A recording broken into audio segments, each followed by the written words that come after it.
We got some new exotic armor that came with Edge of Fate, and you get them from completing the legendary campaign, and some accounts are bugged like mine, so the only other way to get it is going through the bonus round of Civ. It's guaranteed there if you complete it. That's how I got mine. Today is all about the exotic arms Eunoia. These enhance the Helion turret, and as always, this is going to be a deep dive, the ins and outs, so you know exactly how it works and what to do. And I want to be clear up front about a couple things. First, I do think that these need a buff overall. Other than that, it does have some very specific use cases on what it does well. So I'm going to talk about its damage, its stacking, how to build into it, utilize it, where and how it's useful. And really what the exotic is doing, I guess, the purpose of it.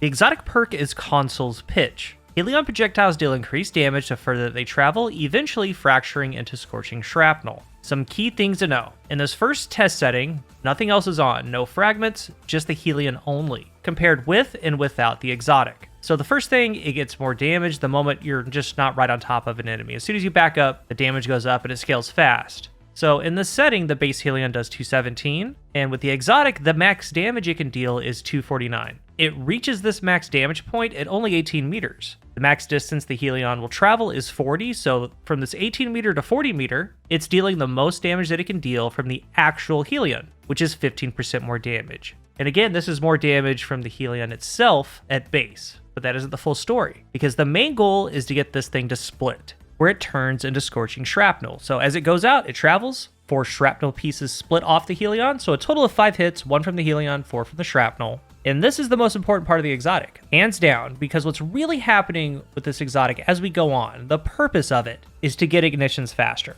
because the shrapnel applies scorch stacks. It's what allows it to happen. And as I keep going, there are really 2 applications, single target damage and then multiple target damage applications. So from 18 meters to 40 meters, the Helion's dealing 15% more damage, and it's applying the 4 shrapnel pieces that apply more scorch, because it travels a little bit before it splits. So again, that sweet spot starts splitting around 15 meters. That way you get the extra scorch. But as you can see, at the furthest distance, 35, 40 at the end, the Helion goes out, splits, and then it rains down wide. So in a group setting, this is perfect. It's hitting multiple things, and at this distance, if there was a single target, a couple shrapnel may hit, a couple may miss. It splashes around them. Now the splash can apply scorch depending on how close they are, but some of them miss. But for single targets specifically, for the full volley to hit your target, there's an optimal sweet spot of 18 to 26 meters. So 18, that's right when the max damage starts, then about 8 meters beyond that, because in this distance area, all 4 of the shrapnel will seek towards the main target like a gravitational pull, and this results in more damage, but importantly, quicker ignitions.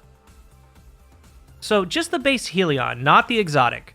No fragments, just the Helion. For the duration that it's up, it deals 3,948 damage, and every 4th Helion hit, an explosion goes off. We have the ignition. But with the exotic in that sweet spot, 18 to 26 meters, that's where more shrapnel hits, there's an ignition about every 3 Helion hits. And the duration of the Helion that it's up, it deals a total of 5,496 damage. 39.5% more damage than base, about 40%. This is because those shrapnel pieces, the damage from those, making more ignitions happen. But there's more to the story. If you add in ashes on the solar subclass, you apply more scorch stacks to enemies. This allows that base Helion to have an ignition every 3rd hit instead of 4. Again, that's over the lifespan of the thing being up. And now in total, it deals 4,648 because more ignitions happened. But in the same setting with the exotic, it has ashes on, you get ignitions every 2nd Helion hit because the shrapnel's hitting with the extra scorch. So the resulting damage from that is 6,539. Again, 40% more damage with this exotic on.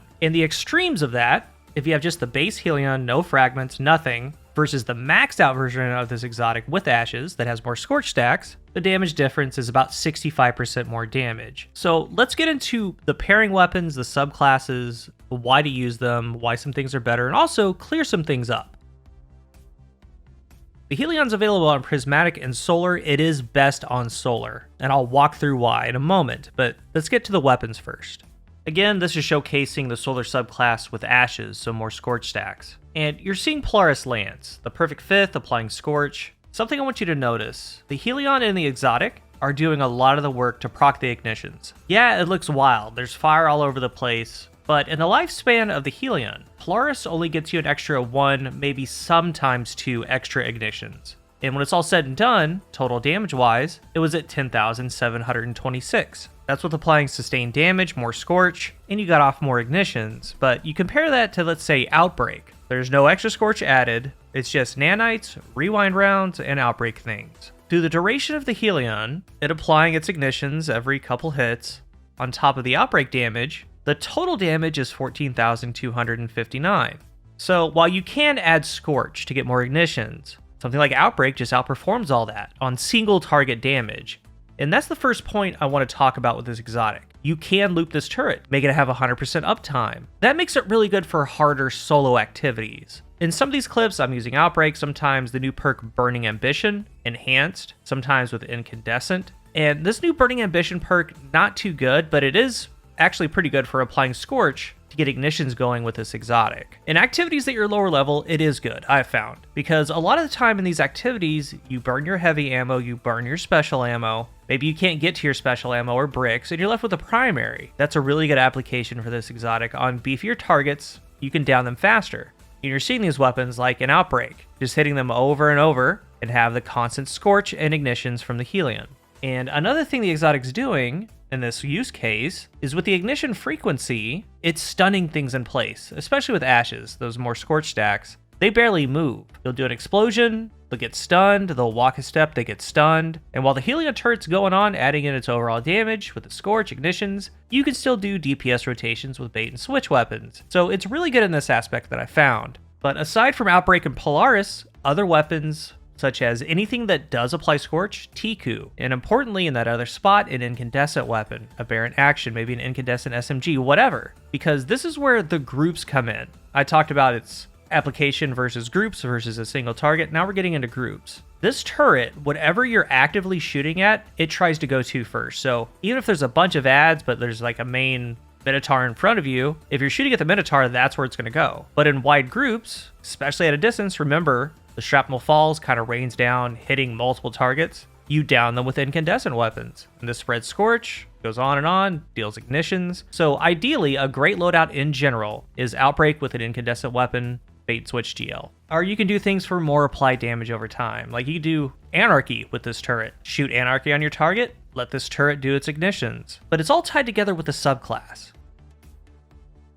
And it kind of makes you run the solar subclass a little bit differently than you normally would. And that's because of this exotic. And in this instance, it works out. So again, solar is the best because it makes this exotic feel better and do better. It highlights the purpose of this exotic, its main use. So you want the Helion turret, of course, and the other aspect's going to be up to you. I use Touch of Flame for better healing grenades, but if you want to do Icarus, you want to do Heat Rises, that's fine. For the fragments, Ashes.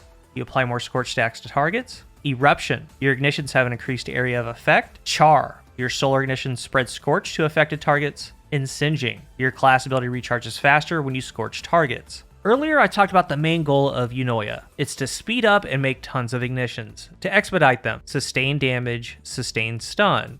So this build-up amplifies that, because as you're firing on main targets, you're applying a ton of Scorch stacks, you're getting those ignitions off quicker. Those ignitions have an increased area of effect, so they go out further, and they spread Scorch. This allows the ignitions to bounce, and honestly, this is where the exotic is peak, because the ignitions bounce to one, to the other, back to the other. Constant Scorch pressure and ignitions from the Helion. And as these enemies are scorching the entire time, you're getting class ability back, and that's the other important part. This allows you to loop the Helion. As soon as it's done, you can pop another rift, get another one up. And also at the same time, it allows you to be in the healing rift. Always have both of these things up. So on those main targets, you can use whatever you want. As I've talked about, Outbreak, maybe a Wither Horde or an Anarchy. And it's paired ideally with an incandescent weapon, because as you're spreading that Scorch to everything that's around your main target, you're getting incandescent final blows, spreading Scorch on and on. And I really found that that's the complete build when you play with this thing, especially for solo play, but also in team play. But I found that the Outbreak with all the ignitions from the exotic, you have the incandescent weapon, this is one of the better fallbacks in the game when you're just out of ammo. You're at a distance, you can't get close. So you have the survivability, you have the sustained damage, you have the rift, you have all the tools in your loadout. Not to mention the artifact. There's Barrier, Pulse, or Scout, so Outbreak or Polaris can go right through, let's say, Hydra Shields. Fever and Chill giving you Radiant. Also with the Stasis weapon giving you Frost Armor. Cauterized Darkness. If you have a buddy inflict enemies with Stasis or Strand, all of your solar stuff, that includes the Helion turret, the Scorch, all of it, deals 30% more damage. It's a really good one. Frigid Glare. You can run a Stasis weapon with a solar weapon. Fever and Chill gives you Frost Armor on rapid hits. So with Frost Armor active, Precision Final Blows create a freezing burst. They're going to be frozen, you're going to have the turret up, and that turret's going to be doing 30% more. So it all kind of works out.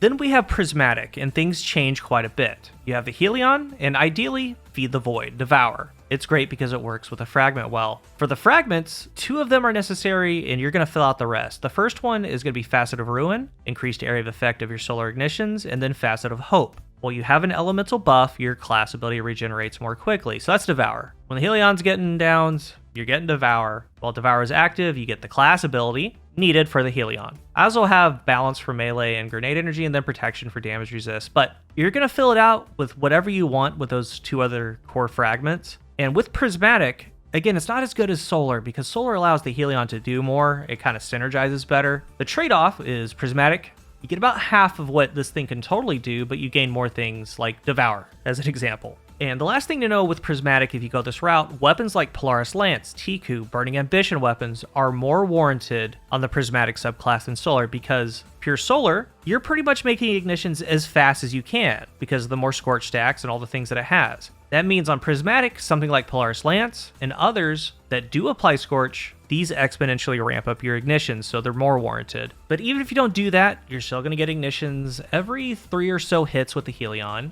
It's not going to stun lock them as good, do as much damage, but you're going to have all the other things that Prismatic has that you can work with. Crucible-wise, can't recommend it. There was like maybe, and I mean maybe, a couple instances where the extra shrapnel helped with a down, but in the end, you can use a base Helion to do a lot of what this is doing. And even more so, you have all the other top exotics. I mean, obviously Ophidians, the Steps, and more. And I'm not even talking about those. Those are a given. I'm talking about even some of the meme ones you're going to get more value out of, like, let's say, Chromatic Fire. It just wasn't made for the Crucible, and that's all right. In conclusion, I see what they were trying to do, and when you do build into it, it does what it's supposed to do, and it does it well. I can see it being used for solar players and harder activities. I can see it used in damage phases even. I mean, just the sustained, especially end of phase when you're out of heavy. You have that outbreak combo with the ignitions. But we're also comparing this to, let's say, a suspend build or a necrotic build. So again, I do think that it needs a buff, and that could be the fire rate of the turret, make the base Scorch higher, or even make the turret last a little bit longer. That said, I don't think that it's worthless. I've done quite well with it. Like I said, it's really good for solo harder activities. With the whole goal of the faster and efficient ignitions, that's where it puts in the most work. Spreading the Scorch, meaning more ignitions to surrounded areas on the solar subclass. So try doing that, and I think you'll see the play loop and have a lot of fun with it.